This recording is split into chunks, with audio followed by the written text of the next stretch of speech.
एक नगर में यशवंत नाम का एक आदमी रहता था। इसके 2 बेटे थे, राजेश और प्रथमेश। राजेश बड़ा था और प्रथमेश उससे 1 साल छोटा था। दोनों की सोच एकदम विपरीत थी। एक दिन उनके पिता की तबीयत बहुत ज्यादा बिगड़ गई। वो अपने पलंग पर पड़े थे और उनके दोनों बेटे उनके पास ही खड़े थे। पिताजी, आपने पूरी जिंदगी इतना कमाया है और खूब लुटाया है। अगर हमारे लिए कुछ रोक कर रखा है तो बता दीजिए, वरना आपके मरने के बाद हमारे पास इस घर के अलावा कुछ भी नहीं होगा। मेरे बेटों, मैं चाहता था कि तुम दौलत आने से पहले मेरा सिद्धांत सीख लो, कर भला तो हो भला। उसके बाद मैं तुम्हें अपनी दौलत का मालिक घोषित कर दूंगा। इसीलिए मैंने कभी तुम लोगों को खर्चे के लिए धन नहीं दिया। बस पिताजी, जल्दी से बताइए। बेटा, मैंने मेरी जिंदगी में बहुत धन कमाया और उसमें से आधा धन मैं दूसरों की भलाई के लिए खर्च कर देता था। लेकिन ऐसा नहीं है कि मैंने तुम्हारे बारे में नहीं सोचा। मैंने तुम दोनों के लिए एक खजाना छिपा रखा है। खजाना? ये सुनकर राजेश और उसकी बीवी के कान खड़े हो गए। बेटा, उस खजाने का नक्शा मैंने संदूक में रखा है। उस खजाने को पाकर तुम दोनों की जिंदगी बदल जाएगी। लेकिन मेरी एक बात का ध्यान रखना, जितना अपने ऊपर खर्च करोगे उतना गरीबों और परेशान लोगों पर भी खर्च करना। कर भला तो हो भला, कर भला तो हो भला। ये आखिरी शब्द कहने के बाद ही उन्होंने दम तोड़ दिया। इन्होंने अपने पिता का अंतिम संस्कार किया और फिर राजेश ने उस संदूक से नक्शा निकाला। प्रथमेश, हम दोनों कल सुबह खजाने की तलाश में निकलेंगे। इसमें लिखा है कि खजाने की गुफा में हमें अंधेरा होने से पहले पहुंचना पड़ेगा, वरना अब शकुन होगा। जी भैया, जैसा आप कहें। अगली सुबह नक्शे को साथ लिए ये दोनों भाई घर से निकले और उसमें बताई गई दिशा में रवाना हो गए। जंगल में कुछ देर चलने के बाद उन्हें एक बूढ़ी दिखाई दी जो जमीन पर बैठी कराह रही थी। अरे माँ जी, क्या हुआ आपको? बेटा, मैं नगर से चलकर आ रही हूँ। अब बहुत थक गई हूँ और मेरी कुटिया कुछ ही दूरी पर है, लेकिन मैं वहाँ जाने की हालत में नहीं। तुम मुझे मेरे घर तक पहुँचा दोगे? बूढ़ी अम्मा, हमारे पास आपकी मदद करने का समय नहीं है, हमें देरी हो रही है। भैया, ये आप क्या कह रहे हैं? आपको पिताजी के वचन याद नहीं? कर भला तो हो भला। प्रथमेश, अभी हमारे पास समय नहीं है। आओ माँ जी। प्रथमेश ने उस बूढ़ी को अपनी कमर पर बैठा लिया। तुझे जाना है तो तू जा, मैं तो जा रहा हूँ। मैं मेरा समय खराब नहीं कर सकता। अंधेरा होने से पहले पहुँचना है मुझे। ये कहते हुए राजेश आगे बढ़ गया और प्रथमेश उस बूढ़ी को लिए हुए उसकी बताई दिशा पर चलने लगा। बूढ़ी में काफी वजन था, इसलिए प्रथमेश बहुत मुश्किल से चल पा रहा था। प्रथमेश को चलते हुए काफी समय हो गया था। उसको बहुत पसीना आ रहा था और गर्मी भी बहुत लग रही थी। फिर भी वो आगे बढ़ता ही जा रहा था। इस तरफ राजेश भी सही दिशा में आगे बढ़ रहा था। चलो, आधा रास्ता तो पार हो ही गया। वो प्रथमेश करता रहे भलाई, मुझे तो धन ज्यादा प्यारा है। इस तरफ प्रथमेश को एक कुटिया दिखाई दी। बेटा, वही मेरा घर है। प्रथमेश कुटिया के अंदर गया और उसने बूढ़ी को खाट पर उतार दिया। माफ करना बेटा, तुम बहुत थक चुके हो। कोई बात नहीं माँ जी, मुझे खुशी है कि मैं आपकी मदद कर सका। बेटा, उस घड़े से 1 गिलास पानी पी लो। प्रथमेश को बहुत प्यास लगी थी। उसने घड़े से 1 गिलास पानी पिया। अरे माँ जी, इस पानी में ऐसा क्या था? इसको पीते ही मेरी सारी थकान उड़नछू हो गई। बेटा, ज्यादा मत सोचो, ये चाबी लो और पीछे के इस दरवाजे से निकलकर अपनी मंजिल की तरफ बढ़ जाओ। बूढ़ी ने उसे एक चाबी दी प्रथमेश ने उस चाबी को लेकर अपनी कमर में बांध लिया और दूसरे दरवाजे से कुटिया से बाहर निकल गया। अब तो भैया काफी दूर निकल गए होंगे। राजेश ने देखा कि प्रथमेश उससे आगे है तो वो हैरान रह गया। प्रथमेश? राजेश प्रथमेश के पास पहुंचा। तू तो उस बूढ़ी के साथ गया था ना, तो मुझसे आगे कैसे निकल आया? हाँ भैया, मुझे खुद समझ नहीं आ रहा कि मैं आपसे आगे कैसे पहुंचा। पिताजी ने सही कहा था, कर भला तो हो भला। बस बस, चल अब तू आ ही गया है तो दोनों साथ आगे बढ़ते हैं। ये दोनों कुछ कदम चले और एक गुफा पर पहुंचे। लगता है यही वो गुफा है। वो दोनों गुफा के अंदर चले और आगे बढ़ गए। तभी उनको एक दरवाजा नजर आया। दरवाजा गुफा के अंदर? ये क्या बकवास है? राजेश ने दरवाजे को धक्का मारना चाहा, लेकिन वो नहीं खुला। अरे ये खुलता क्यों नहीं है? तभी उन्होंने देखा कि उस दरवाजे में एक छेद था। भैया, शायद ये दरवाजा चाबी से खुलेगा। अरे अब इसकी चाबी तो हमें पिताजी ने दी ही नहीं। मुझे पता था मरते मरते भी ये हमारे लिए मुसीबत ही पैदा करके जाएंगे। भैया, पिताजी को कुछ मत कहिए, उन्होंने सही कहा था, कर भला तो हो भला। आप उनके वचन को मानते तो आपके पास चाबी होती। ये कहकर प्रथमेश ने अपनी पोटली से चाबी निकाली और उस दरवाजे में लगाई। उसके लगाते ही दरवाजा बड़ी आसानी से खुल गया। अरे, ये चाबी तुम्हारे पास कहां से आई? भैया, ये चाबी मुझे उस बूढ़ी ने दी थी, जिसको आपने उसके घर छोड़ने से मना कर दिया था। ये दोनों अब उस दरवाजे से होते हुए आगे बढ़ गए। उस रास्ते पर दूर दूर तक रोशनी नजर आ रही थी। कुछ देर आगे बढ़ने के बाद इनको 2 बक्से नजर आए। अरे वाह, लगता है वो खजाना इन्हीं 2 बक्सों में है।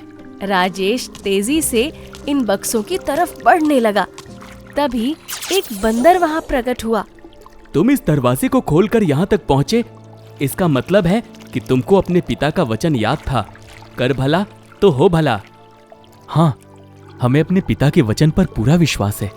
बहुत अच्छे, तुम इस धन को लेकर जा सकते हो, लेकिन अपने पिता के वचन को हमेशा याद रखना, कर भला तो हो भला। ये सुनकर राजेश का चेहरा गुस्से से लाल हो गया और वो दोनों अपने अपने खजानों को लेकर घर पहुंचे। आ गए आप? मैं कब से आपका इंतजार कर रही थी। हाँ माधवी, हम आ गए। भैया, पिताजी चाहते थे कि हम इस खजाने का आधा हिस्सा गरीब और परेशान लोगों में दान कर दें, तो पहले आधा हिस्सा दान करने के लिए निकाल लेते हैं। प्रथमेश, तुम इतना ज्यादा भाव मत खाओ। अभी हम पूरा धन ले जा रहे हैं। जो भी दान पुण्य करना होगा हम अपने आप करेंगे। ठीक है भाभी जी, जैसा आप कहें। अब इन दोनों भाइयों ने अपना अपना घर आमने सामने बनाया और आराम से रहने लगे। एक दिन एक बूढ़ा आदमी और बूढ़ी औरत राजेश के घर आए। राजेश बेटा, तुम गांव में सबसे धनी हो, मैं बहुत परेशान हूँ, मेरी मदद कर दो। अरे धनी होना पाप है क्या? मैं भला तुम्हारी क्यों मदद करूं? हाँ, हो कौन तुम? राजेश बेटा, हमारे बेटे और बहू ने हमें घर से निकाल दिया है। हमारे पास रहने का कोई आसरा नहीं है। तुम हमें एक कुटिया बनाकर दे दोगे तो बहुत मेहरबानी होगी। अरे ऐसे कैसे? मैंने क्या तुम्हारा ठेका ले रखा है? राजेश की ऊंची आवाज अपने घर में बैठे प्रथमेश के कानों में गई। तभी वो भी अपनी बीवी तुलसी समेत घर से बाहर निकल आया। बेटा, तुम्हारे पिताजी कभी किसी की मदद को मना नहीं करते थे, इसलिए हम तुम्हारे पास आए हैं। अरे भाई, मेरे पिताजी तो लुटा लुटा कर थकते नहीं थे। मैं उनके जैसा दानवीर कर्ण नहीं बन सकता। हाँ। तभी प्रथमेश उनके पास आया। आप फिक्र मत करिए बाबा, मैं आपको एक सुंदर घर बना कर दूंगा। प्रथमेश ने उनको एक घर बनवा दिया और दोनों बूढ़ा बूढ़ी उसमें आराम से रहने लगे। अगर इसी तरह से दान पुण्य करते रहे ना, तो तुम्हारे पास कुछ नहीं बचेगा प्रथमेश। मेरे साथ कुछ गलत नहीं हो सकता भैया, क्योंकि मुझे पिताजी के वचनों पर पूरा विश्वास है, कर भला तो हो भला। प्रथमेश इसी तरह से दान पुण्य करता रहा और उसका धन खत्म होता जा रहा था। वहीं राजेश अपने धन को अपनी जान से लगाकर रख रहा था और उसका धन बढ़ता जा रहा था। एक दिन एक लड़की रोते हुए प्रथमेश के दरवाजे पर आई। क्या हुआ बेटी, तुम रो क्यों रही हो? प्रथमेश चाचा, मेरे पिताजी मुझे बोझ समझते हैं। उन्होंने मुझे घर से निकाल दिया है। मैं एक लड़के को पसंद करती हूँ और उससे शादी करना चाहती हूँ, लेकिन मेरे पिताजी मेरी शादी पर एक मोहर भी खर्च नहीं करना चाहते। बेटी, तुम फिक्र मत करो, तुम्हारी शादी मैं करवाऊंगा। ए जी, शादी करवाने में तो बहुत खर्चा होगा, इतना धन हमारे पास नहीं है। कोई बात नहीं तुलसी, मैं इसकी शादी जरूर करवाऊंगा। मुझे पिताजी का वचन हमेशा याद रहता है। प्रथमेश के पास जितना भी धन था वो काफी नहीं था। उसने राजेश को अपना घर बेच दिया और उस लड़की की शादी करवाकर उसको अपने घर से ही विदा किया। पिताजी, मुझे आशीर्वाद दीजिए। तुमने मुझे पिता कहा? हाँ, वास्तव में आप ही मेरे पिता हैं। आपने मेरी जिंदगी संवारी है। भगवान आपको कभी भी कोई परेशानी न दे। वाह, सब कुछ लूटकर परेशानी ना आने की दुआ दे रही है। हाँ, एक नंबर का बेवकूफ है ये मेरा भाई। उस दिन के बाद प्रथमेश के हालात बहुत ज्यादा बिगड़ गए। अब वो अपनी बीवी के साथ एक छोटी सी कुटिया में रहने लगा था। कर भला तो हो भला, हाँ? अब अकल आई कि नहीं? अगर हमारी तरह धन बचाकर चलता ना, तो तू आज भी अपने उस बड़े से घर में ही रह रहा होता, जिसका मालिक अब मैं हूं। वो धन पिताजी ने दिया था भैया, इसलिए उनकी बात मानना भी मेरा धर्म था। हाँ, तो करते रहो जो करना है। अब तो तुम्हारे पास कुछ है ही नहीं, अब क्या दान करोगे? राजेश अपने घर को चला गया और अपने धन के भरे हुए बक्से को देखकर खुश होने लगा। मेरा धन कभी खत्म नहीं होगा, कभी नहीं। क्योंकि मैं मेरी भलाई देखता हूं, दूसरों की नहीं। इस तरफ प्रथमेश मेहनत मजदूरी करके अपने और अपनी बीवी के साथ मुश्किल से 2 वक्त का खाना जुटा पाता था और दूसरी तरफ राजेश पूरे ऐशो आराम के साथ अपनी जिंदगी गुजार रहा था। लेकिन एक दिन कुछ ऐसा हुआ जिसका किसी को अंदाजा भी नहीं था। एक दिन अचानक गांव में डाकू आ गए। उस समय राजेश अपने घर के बाहर खड़ा हुआ पौधों को पानी दे रहा था। अरे वाह, कितना बड़ा घर है! तुम तो वही सेठ हो ना, जिसका बाप उसके लिए गुप्त धन छोड़कर मरा था? हाँ? अरे अरे, ऐसा कुछ नहीं है, मैं तो एक गरीब आदमी हूँ। ये घर भी किराए का है। ठीक है, हम अभी पता लगा लेते हैं तुम अमीर हो या गरीब। ये कहकर डाकू अपने आदमियों के साथ घर के अंदर घुस गया।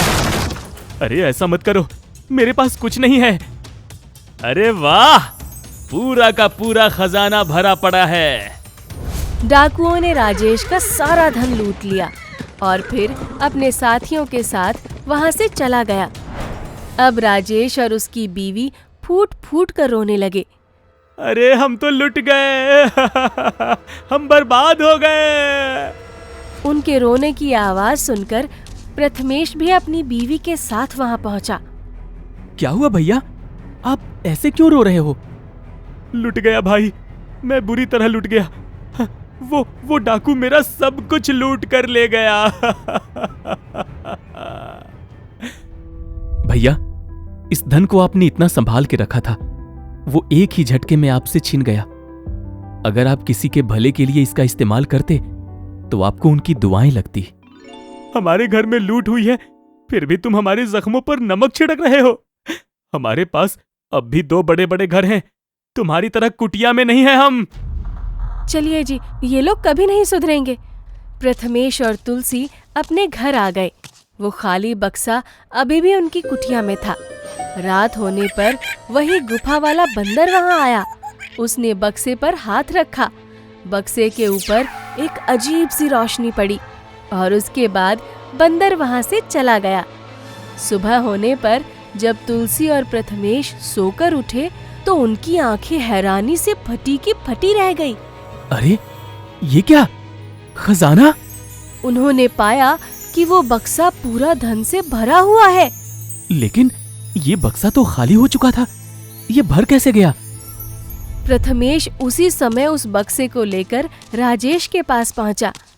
भैया, आप मेरा घर मुझे वापस दे दीजिए और इसमें से जितना चाहे धन ले लीजिए। धन का भरा बक्सा देखकर राजेश और उसकी पत्नी हैरान रह गए। ये क्या? तुम्हारा धन तो खत्म हो गया था, फिर ये कहां से आया? तभी वही बंदर वहां आ पहुंचा।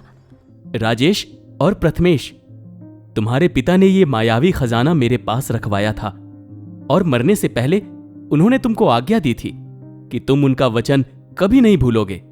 कर भला तो हो भला।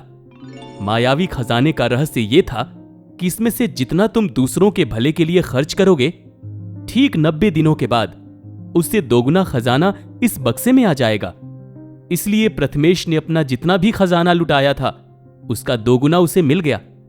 और राजेश, तुमने सिर्फ अपना भला सोचा, इसलिए तुम्हारा जितना भी धन था वो तुमको अब कभी वापस नहीं मिलेगा।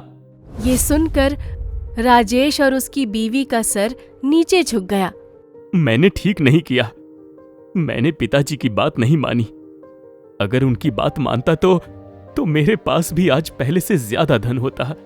हाँ, हम लालची थे और इस लालच ने हमसे हमारा सब कुछ छीन लिया।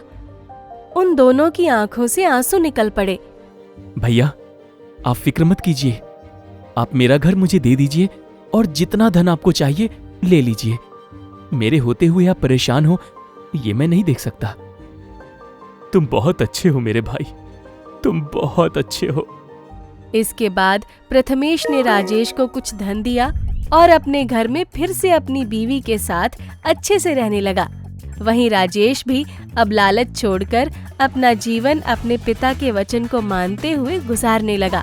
कर भला तो हो भला।